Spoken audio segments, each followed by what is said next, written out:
Nagkapikunan, nagkaduruan at sigawan. Mayat maya pa, naglipara na ang mga plastik na upuan matapos magpang-abot ang dalawang grupo ng mga kalalakihan sa isang kainan sa Davao City.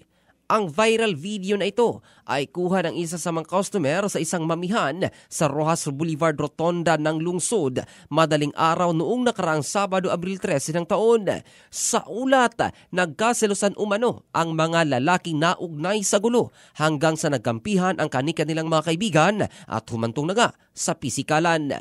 Kitang-kita ang paglipara ng mga upuan sa magkabilang panig, maging ang mga babaeng kasama nakisali na rin sa pagbato ng upuan.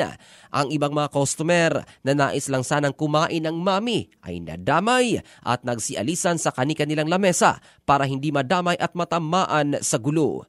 Sa gitna ng nagliliparang mga bangko, kapansin-pansin din si tatay na naka-stripes na polo na hindi nagpatinag at siniguro ang kanyang mga condiments na hindi matapon at madamay. Ang mga naugnay sa rumble ay sasampahan ng otoridad ng kasong alarm and scandal. Ito si Jofel Candado in the heart of changing lives ng Brigada News Philippines, the Music and News Authority.